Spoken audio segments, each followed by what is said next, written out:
Bismillahirrahmanirrahim. Bizning dinimiz bizga nihoyatda nurg'un oyat va hadislar bilan ta'kidlagan bir go'zal xislat bor. Biz tunji axloq darsimizni kamtarlik bilan boshlagan.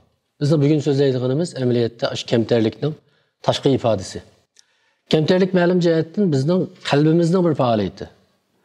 Ammo bu kamtarlik tashqi dunyoga bizning ish harakatimiz orqali ifodalangan vaqtda u tashqi dunyoga ifodalangan vaqtda muloyimlik bilan, yumshoqlik bilan, kichik bir illik bilan ifodalanadi. Shu payg'ambar sallallohu alayhi vasallam bunday degan. Jarir ibn Abdullah radhiyallohu anhu rivoyat qilgan bir hadisda shu muloyimlikdan mahrum kishi barliq xayrlikdan, ya'ni barliq yaxshilikdan mahrum deb shunday degan. Ya'ni bu kichik gap emas hamda. Barliq yaxshilikdan mahrum. Agar muloyimlik bo'lmasa o odamda muloyimlikning o'rniga nima desaydi? Qo'pollik, qattiqlik desaydi. Yani Peygamber Aleyhisselam yana bir hadisda Ayşe radhiyallohu anha onamizga xitob qilib, "Ey Ayşe, innallaha rafiqun." Allah cho'qim, nihoyat muloyimdir. Yuhibbur rifqa. Muloyimlikni nihoyat yaxshi ko'radi. Shundaqla muloyimlikqa, qattiqlikqa va uningdan boshqa barliq narsalarga bermagan bir kuchni bergan deb shunday dedi. Bu hadis biz nihoyat diqqat qildigan, hiçbir vakit unutup kalmaydigan bir hadis. Çünkü biz kişiler arasındaki münasebette yüz bergen nurgun uquşmaslıklarını, köngülsüzlüklerini hal kılgan vakitte, bazı vakitte biz mulayimlik, yumuşaklık emas, belki qattiqlik, qo'pollikqa tayinib hal qilmoqchi bo'lamiz. Mesela ballarımız bilan bo'lgan munosabatdami? Avval qattiqlik, qo'pollikning kuchiga murojaat qilamiz, yumuşaklikdan emas. Ama Peygamberimiz uch qilib mulayimlikqa, qattiqlikqa va boshqa narsaga bermagan bir kuchni berdi deb aytadi. Yani bizning bu munosabatlerdagi o'xshmasliklarni, ziddiyatlarni hal qilishdagi qurolimiz qattiqlik emas, balki muloyimlik, yumshoqlik. Shu Alloh Qur'oni Karimda Payg'ambar sallallohu alayhi vasallamning sifatlagan vaqtda sen Allohning rahmati bilan ularga nihoyat yumshoq muomala qildigan bo'lding. Agar sen qattiq bo'lgan bo'lsang, qo'pol bo'lgan bo'lsang, qalbingmi qattiq bo'lgan bo'lsa, bu sahobalar sening atrofingdan to'zib ketadi. Ya'ni tarqab ketadi. Yani bu sahabenin senin etrafında bu şunda çın turuşideki mühim sebepten birisi senin mulayimlikin, yumuşaklıkın. Herkes senin kopallıkın emas şunda degan. Mesela biz mi? Mesela başkalarını başkurayla. Mesela her bir ata, her bir ana ailenin bir başkurgucusu. Meyli bir teşkilatta işleyli. Kanda buluşunun katıneze etrafımızdaki kişiler bilen inak münasebetini saklaştığın en mühim, en güçlerlerinden biri muameledeki yumuşaklık ve mulayimlik. Qo'pollik, qattiqlik emas. Shu Payg'ambar alayhisalom yana bir hadisida biz buni kamtarlikni so'zlagan vaqtdami so'zlab o'tgan to'q. Shunda dedi: "Ela ukhbirukum biman yahrumu alan-nar va biman tahrumu alayhin-nar." Buning ma'nosi men sizlarga do'zax harom qilingan va do'zaxga harom qilingan bir odamni so'zlab beraymi? Qanday odam bu? degan vaqtda Payg'ambarimiz o'zi javob berib bunday degan: "Ala kulli hayyinin, layyinin, sahlin, qaribin minan nas." Yani barlık küçük bir il. Hayyinin diyenin ma'nosi nihoyat o'zini kichik tutadigan, kichik ko'zgimi ko'rinmaydigan degan ma'noda. Ya'ni kichik bir illiqidan odamlarga diqqat qilib ketmaydigan. Andan keyin yumshoq xuyliq, layyinin degan yumshoq degan gap, biz buni yumshoq xuyliq deb tarjima qildik.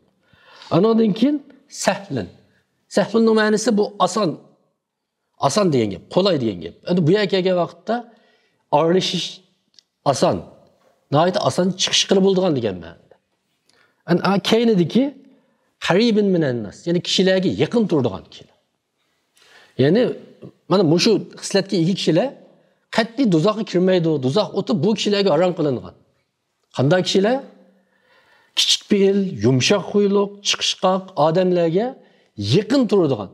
Adamlar yakın bulalaydigan kişiler. Ama reallikda shunda ba'zi bir kişiler var.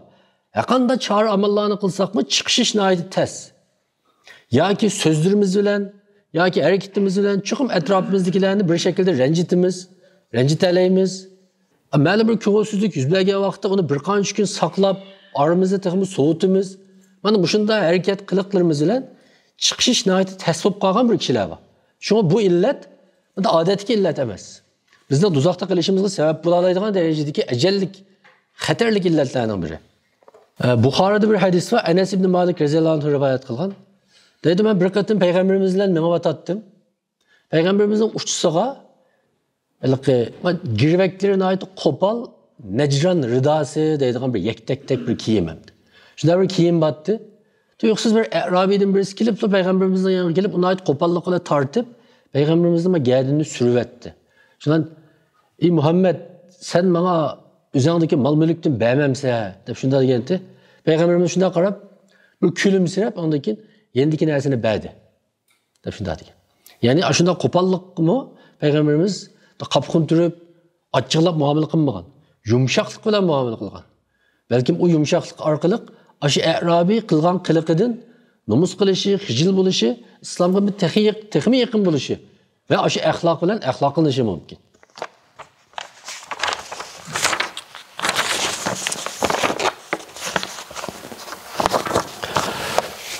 Yani biz mesela bazı vakitte bazı kişilerini yaktırmasak, illik yumuşak muamele kılanmaslıkımız mümkün.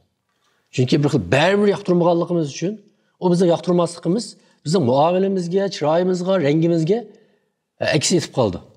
Bir kadın peygamberimiz öylesi de tuğal vakitte münafıklarının bir katlı beşi başkalarının peygamberimizin etrafıyla ruhsat edip peygamberimizle küreşmekçi oldu. Şuna o yakınlaşkan vakitte peygamberimiz Irak'tan qarab, "Neme degen nachar adama," deb bu üzü şunda deydi. Bunu elki Ayşe radhiyallohu anha anlap qaladı. Şuna o kirgendeki peygamberimiz onunla yine nahayete silik, yumuşak paranlaşıdı. O çıkıp ketkendan keyin Ayşe özünün o'rnidan chiqib peygamberimizden so'raydi, hayron qilib. "Ya Rasululloh, bayam nahayete eski qo'pol adam, nachar adam deb atdingiz. Ammo hech qanday ish bo'lmagandek chiroyli paranlashdingiz degandan keyin, sen qachon mening boshqalarga qo'pol qattiq muomala qilganimni ko'rib baqdi. Her qanday bir ishda muloyimlik bo'ldi ekan, uningda go'zallikdan boshqa narsa bo'lmaydi. Her qanday bir ishda qo'pollik bo'ldi ekan, buningda ko'rimsizlikdan, ya'ni satlikdan boshqa narsa bo'lmaydi deb shunday degan. Ya'ni payg'ambarimiz o'zi yoqtirmaydigan bir munofiqning katta beshi bilan kurashgan vaqtdami, ya'ni gap so'zida, ya'ni muloyim, ya'ni yumshoq bo'lishga tirishgan. Hozir biz qarindoshlarimiz bilan bo'lgan muomaladami muloyim bo'lish nihoyatda xuddi bir sadaqa qilgandek bir holat kelib qoldik. Hammamiz psixik jihatdan nihoyatda bir xil nima deb o'ylab oldim, balkim besimda bo'lishimiz mumkin, ko'nglimiz joyida bo'lmasligi mumkin, yoki mijozimiz shunday bo'lishi mumkin. Illiqlik, yumshoqlik ko'tarilib ketyapti. Bu bek yaxshi ahvol emas. Mushu muloyim yumshoqlik talab qiladigan nihoyatda muhim bir soha va u bo'lsa-mu kishilar bilan insonlar orasidagi eng muhim faoliyat so'rini bo'lgan tijorat maydoni, ilm birim meselesi, qarz meseleleri. Mana o'shunday vaqtda muloyimlikni yo'qotib qo'ymaslik, qo'pollikdan yiroq turish musulmonlarning nihoyatda muhim fazilati va xislati. Buxoroda bunday bir hadis bor. İlgili o'tgan ummatlardan bir odam bor ekan, bunun faqat boshqa yaxshiligi yo'q ekan. O'zi nihoyatda boy odam ekan-da bu. Ammo u boshqalarga qarz berib turishni yaxshi ko'rdi ekan. Shunlar qiyomatda bu Allohning dargohiga berib so'roq savolga tushgandan keyin Alloh so'raydi ekan, "Sening bir digidek qanday yaxshi amaling bor?" Degandan keyin bu odam, "Mening hamda boshqa yaxshi amalim yo'q. Ammo men qarz berishni yaxshi ko'ratdim. Bu qarzni suylaydigan vaqtda men qo'l ostimdagilarga qattiqlik qilmanglar, qo'pollik qilmanglar. Agar endi bo'lmay qolsa, muhlatini uzartib turinglar." deb shunda deydi.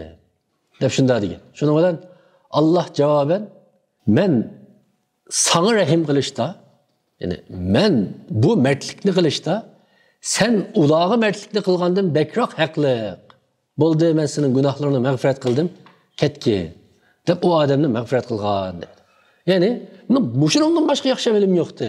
Ya'ni shu qarzni suylagan vaqtda qo'pollik qilmanglar, uzatib turinglar, kengchilik qilinglar deydim degan mushu bir amali bilan boshqa barliq gunohlari yuyilib ketgan, mag'firat qilingan. Yani bugungi kunda agar bu haqda to'xtalib qolsak, ko'nglimiz yerim bo'ladigan nihoyat ko'p misollar bor. Bir qatim payg'ambarimiz 2 yoshlik bir tuguni qarz oldi. Qarz olib bir mezgil uning vaqti to'shqandan keyin Hazreti Bilalga buyurdi. "Sen ayol odamni tepib bir tugidin birini, olib bergin 2 yoshlik tuguni" degandan keyin Bilal radhiyallohu anhu dedi, "Ya Rasululloh, hozir tugilarning ichida 2 yoshlik tugi yo'q, hammasi eng kichigimi 4 yoshlik tugi bo'lib qoldi" degandan keyin, "Ya olib bergin. Olib bergin" deb shunda dedi. Va oxirida bunda dedi. Uni deb bo'lgandan keyin eng yaxshi kishi shu qarzlarda kengchilik qila oladigan kishi deb shunda dedi. Qarzlarda zig'irlab, inchikilab, qilinib, qirq yerib turgan kishilarni demagan. Gerçi hatta haqliq bo'lgan taqdirdimi? Mesela Peygamber Aleyhisselam'ın 4 yaşlık tügü bir işi haceti yok. Çünkü artık birdi. 4 yaşlık tügü deganning ma'nosi şu çoğunluk degan gap hamda. Bunun bir botaloq olgan bo'lsa, bir çoğun tügüdün birini badi degan gap. Ama hech qisi yo'q. Deb shunda degan. Dal bu shunga o'xshash biz Osman roziyallohu anhuning ta'sirli bir voqeasi bor. Osman roziyallohu anhu biraylardan bir yani setib oladi. Yani setib olib pulni berib bo'ladi, bu savdo putib bo'ladi, boshqalarning guvohchiligim bor. Ondan keyin hamda yani açıkçını ele alayla deb buni izdisi bu odamni topolmaydi, yo'qolib ketadi bu odam. İşte oxirida uzun vaqtdan keyin topgandan keyin bu odam deydi. Keyin chunki uni boshqalar deydigan o'xshaydi. Sen bu yani azon setyapti. Qo'shiqqa sal ko'pidi ekan buni. Bilan Osman roziyallohu anhu izlab topgan vaqtda Osman roziyallohu anhu deydi ekan, sen meni aldapsan. Men asli bunda satmaydi ekanman, men azon berib saptime degan ekan. Sen haqiqatan Muşunda o'ylayaptamsan, sen muşunda his qilyaptamsan degan, ha degan ekan, hech qisi yo'q, al pulingni. Biz bu sodni qaytarib o'taylik deb hech qanday demay, chunki bu yerda butunlay Hazreti Osman haqliq. Sodi putib bo'lgan, pul berilib bo'lgan. Yani puldan buni desa, shariatning oldiga borsimi, hech bir zaman Hazreti Osman tuvan o'rinda qolmaydi. Qozi aniga buyurib bermaydi. Ammo Osman roziyallohu anhu ashuning ko'nglidagi ashu naxo'shlikni Aşı bir aramlıkını bilgendiği için boldu hiç kısı yok. Ben pulunu qaytırıp beray dep, onu qaytırıp bergen. Ben bunda degen. Ben peygamberimizin şunda anlağan dep, bayan peygamber aleyhisselam degan hadisini degen. Yani en yaxşı kişi, bu şey elim berim da, qarzda, bu kengchilik qila oladigan kişi dep şunda degen. Bizning normal vaqtdagi mardligimiz, normal vaqtdagi keng qursaqligimiz bizning haqiqiy mard keng qursaq ekanligimizni ifodalamaydi. Bir insanın haqiqiy mard ekanligini, keng qursaq, ashunda sehiy ekanligini ifodalaydigan sorun meningcha dal ashunda vaqt bo'lishi mumkin. Ashunda vaqt bo'lishi mumkin. Ya'ni ashunda qarzda bergan, vaqtida berilmagan vaqtlarda keng qo'l bo'lishga, kengchilik qilishga tirishish bir mo'minning fazilati. Endi biz bunga har xil tajribalarni so'zlashimiz mumkin.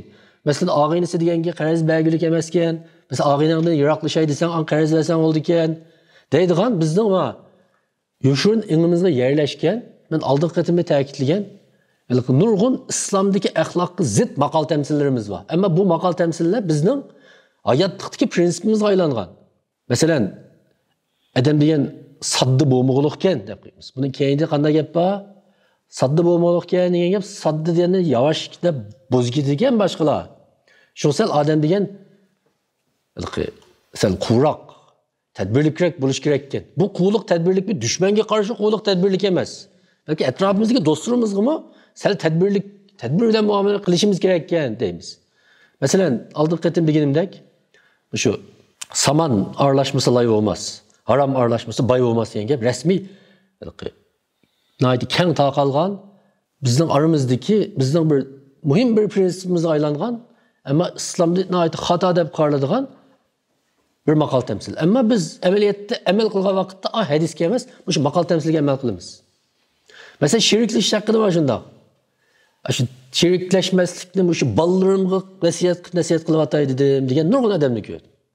Halbuki payg'ambarimiz buni güzel bir ish sifatida nurg'un yerlar degan. Mayli u bizning minqatimliq tajribamiz mag'lub bo'lsin shiriklashib, hech bir zaman hadisdagi haqiqatni inkor qilinmaydi. O hadisning xatolik emas, bizning qamlashtirolmaganligimiz, bizning qilanmaganligimiz. Biz uni qilanmasak, o hadisdagi masala emas, bizdagi masala. Xuddi shunga o'xshash shu qarz ilm berimdimi, shunda bir qarashlarimiz bor. Endi boshqalarga men aytdi yaqin ba'zi bir og'aylarim, qarindoshlarim vatanda shundaqdi.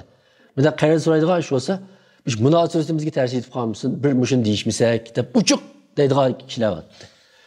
O alaqash tajribalardan kelgan hamda. Belki maç vaqtida kelgan vaqtda qarashtirib berilmagan bo'lishi mumkin yoki qasdan keyingi so'ragan bo'lishi mumkin. Albatta bu ikki taraflik bir ish. Ammo qanday bo'lishidan qat'iy nazar bir mo'mindan talab qilingan narsa, ba'zi axloqni ching turish, ba'zi prinsipni ching turish bizning hozirgi ba'zi manfaatimizga sal ziyonlik bo'lgan taqdirdami, biz ashuningda ching turganligimiz uchun Alloh cho'qim bir yerda buni hassalab, qatlab qaytirib berganligiga ishonishimiz lozim. Hazreti Osmanning misolini qaytaylik. Osman roziyallohu anhu sahabining ichidagi eng boy sahabilarning biri. Mesela yuqorqidek ashunda mardligi, ashunda hech qisi yo'q deb aytishlar bilan Aksiçe namrat bo'lib qolmabdi. Qo'l ilkidagi narsa aziyib ketmabdi. Aksiçe barakat tepib, eng boy sahobalarning biriga aylanibdi. Chunki reallikda biz mushu mardlikni qilib etsam, yoki mushuni qilsam azlab qoladi deb o'ylab qolamiz. Halbuki Alloh bizning o'sha axloqni ching tug'unimiz uchun boshqa o'rin va boshqa yerdan qatlab bizga uni to'liqlab berdi va Allohning oldidagi savob boshqa taqa. Buni demasakmi? Faqat bu dunyodagi ko'z oldimizdagi narsani desakmi shundoq. Endi gapimizni qisqartgan xulosaga vaqtimizda bu muloyimlik, yumshoqlik musulmondan talab qilingan uning kamtarligining tashqi ifodalari. Bir odam haqiqiy kamtar bo'lgan vaqtda anadan keyin kichik fe'l muloyim, yumshoq bo'la oladi.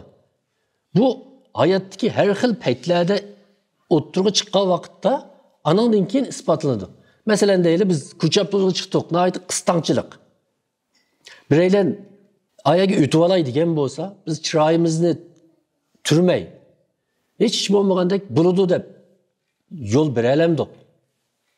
Mesela bunday vaqtda ko'pincha vaqtlarda, mesela bular Turkiyada kishilar xuddaligi shu portqil qo'ygan bombaga o'xshashlar. Bu o'tib olaymi desini aytib qapqin turib qaraydi. Bu axloqni chingtirish, bu xil muloyimlikni o'zlashtirish deganlik sizning shu nervingizni g'idiqlaydigan, sizni muloyim bo'lishga ruxsat qilmaydigan sovrinlarni muloyim bo'ling deganlik bu. İnsan normal so'rinda, normal ahvolda boshqalarga bikodan-biko qo'pollik qilmaydi. Tunmagan bir odamga biz berib qo'pollik qilmaymiz. Faqat shu sizni muloyim bo'lishingizni inkor qiladigan bir so'rin bo'lishi mumkin. Masalan, yo'lda mangdingiz, ben deganimdek birisi sizni so'qib etdi. Shunda vaqtda siz darhol keyningizga o'lib, qapqingizni turib, uni qattiq gaplashingiz mumkin. Dal shunda vaqtda muloyim bo'ling demakchi. Shu paytlar va shu so'rinlarda. Masalan, oshxonaga kirdik, tomoq yedik. Tuyuqsiz kütküçü jozini tozalash davomida ustalni suvni bizga to'kib soldi. Men shunday vaqtda kütküchiga qarab uni u yerda o'sal ahvol qo'yib qo'ymay, hech qisi yo'q deyalamdik. Masalan, masjidlarda, boshqa so'rinlarni demayli. Masjidlarda yenimizdagi bir odamning puti sal oldiga yoki keyin turib qolgan vaqtda, masalan, men shaxsan Turkiyaning masjidlarida oldim yoki keyin turib qolgan vaqtda yenimdagi odamni bunda tuzitib qo'yishga jur'at qila olmayman. Çünkü ben hep tuzomide desem bir qattiq gap qilamanki deb ansirab, bika o'zimning ko'nglimni ranjitib olmaydi, o'sha deyishga jur'at qila olmayman. Chunki men oldimizdan jiq o'tganligi uchun bu xil ishlar shu deyishga jur'at qila olmaydigan bo'lib qoldik. Amaliyotda hech qanday xato gap emas. Faqat shu sunnatni chingtirdi degan gap. Endi hozir mana bu shunda so'riladi-mi? Bizga birov shunda deganda, mesela biz agar shu xatolikni sodir qilgan bo'lsak, birisi oldiga chiqib qoldingiz, tuzturdi degan vaqtda biz nəhayət qalbimiz xushal holda buni qabul qila olamiz. Mana mushu xil takliflar. Qapqimiz turilmay, chiroyimizni buzmay muomala qila olamiz. Muhim vaqtlar shunda vaqtlar meni qarashimcha. Endi oxirida ta'kidlaydigan muhim bir ikki nuqta bor. Birisi, bu nurg'un axloq qismlarini so'zlagan vaqtda ta'kidlab keldik. Bu kibrlik bizning nurg'un axloqimizni tigidan buzib o'tadigan bir qalb kasalligi. Shu islom klassik ulamolar yozgan, masalan, İbn Qayyimga o'xshash İmam G'azzoliyning nurg'un shu tazkiyatun nufs temisidagi, ya'ni nafsini poklash temisidagi jiq asarlari bor. Shuningda qalb kasalliklari deb nurg'un kasalliklarni tilga oldi. Shuning ichida izchil shu takabburlik, kibrlik qalbdagi bir kasallik sifatida tilga olinadi. Agar shu kibrlikli bo'lib qolsa, bayon deganimga o'xshash nurg'un go'zal axloqlar xuddaligi matematikada tirnoqning ichidagi plus belgisining hammasini, tirnoqning sirtidagi bir minus hemen avtomatik aldı da minus qilib o'tadi. İçidikini qo'shib 1000 chiqarsaqmi, uning sirtidagi bir minus bilan ichidikisining qimmati 0. Xuddi shunga o'xshash bizning barliq axloqimizning tigida bir takabburlik bo'lib qolsa, buning ustidagi axloq 0. Endi shu takabburlikni tilga olishimdagi sabab bugun biz tilga olgan bu yumshoqlik, muloyimlikni yo'q qiladigan, shuning eng cho'ng dushmani takabburlik. Biz bir odamni hem takabbur hem muloyim ko'rmaymiz. O takabbur olan ahvalda o chuqur muloyim emas. O ikkisi bir yerga kelmaydi. Hamda ikkinchisi, bu shu kishilik munosabati bo'lib oila tarbiyasi haqida bayamqi hadisni barliq ota-onalar bu uyga yezib chaplab qo'ysaqmi bo'ldi. Ya'ni innalloha rafiqun. Alloh muloyimdir, yumshoqdir. Yuhibbur rifqa. Yumshoqlikni yaxshi ko'rdi. Bu yumshoqlikqa qattiqlik, qo'pollikqa va boshqa narsalarga bermagan bir kuchni bergan. Ya'ni biz bolamizning axloqiy jihatdan qanday bo'lsin, o'rganishi keyinda qolsin, qisqasi qanday masala ko'rishidan qat'iy nazar, eng oxirgi hisobda g'alaba qiladigan usul yana muloyimlik, yumshoqlik. Chunki takrorlangan qattiqlik, qo'pollik bolaning ota-onaga bo'lgan muhabbatini sustlashtiradi. Aileni men tava bir yeken deb qaramaydigan qilib qo'ydi. Shuning bilan bu bolalar sirtdan o'zini muayyanlashtiradigan, o'ziga shu atalmış yumshoqlik ato qiladigan, da gadini silab qo'yadigan ko'chidagi akalarining qishiga ketadi. Ko'chaga chiqib ketgan, ko'chidagi shundalik kichik bolaning keyini kirib ketdi degan bolalarning mutlaq ko'pining oila ahvolida ota-onasidan ko'rgan necha yilga suzilgan qo'pollik, qattiqlik bor. Payg'ambar alayhisalom nima deyotdi oyada? Heliqi munofiqning kattisi shunda yumshoq gap qilgandan Hazreti Aisha hayron qoladi. O sen o'zing eski devatding, ajab yumshoq gap qildingiz. Sen qachon mening qattiqlik qilganimni ko'rgan, qachon qo'pollik qilganimni ko'rgan deyotdi. Hazreti Anas ibn Malikning bir voqealigi bor, hammamiz bilamiz. Hozir esim keldi. Men Payg'ambarimizning yanında 10 necha yildan ortiq uning xizmatini qildim. Chunki kichik vaqtidan boshlab xizmatini qilgan. Bir qatim sen ani qilding, mani qilmading, mani etmeding deb menga taptani qilib, qattiq gap qilib boqmadi deb shunda degan. Ya'ni shu bolalikda nurg'un ishni xato qilib soladi amaliyotda.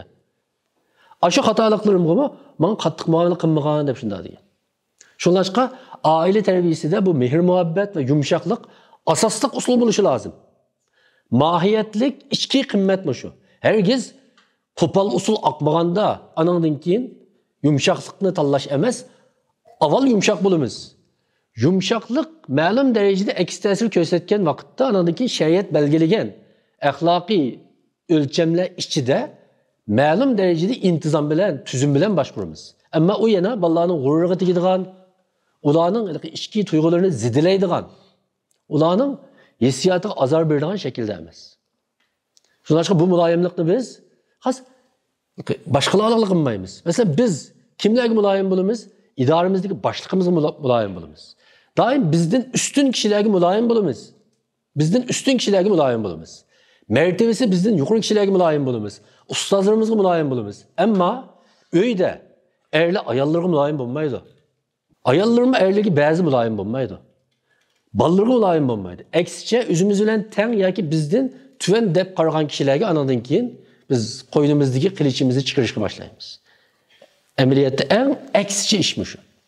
Hatta düşmanımızga muloyim bo'la olamiz biz ba'zida. Bizni en qaqshlayotgan düşmanlarimizla ameliyatda bir so'ringa kelgan vaqtda en yaqinimizga qilmaydigan muomalalarni qilamiz ba'zida. Shu bu vaqtda o'ylanishimiz lozim.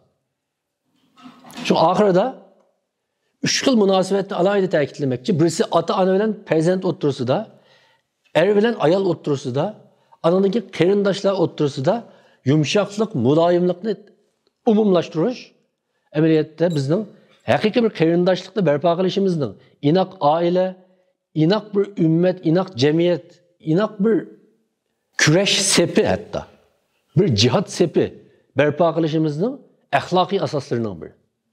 Oxirida Alloh hammamizni muloyimlik bilan, yumshoqlik bilan qurollantirsin. Qattiqlik, qo'pollikdan bizni yiroq qilsin.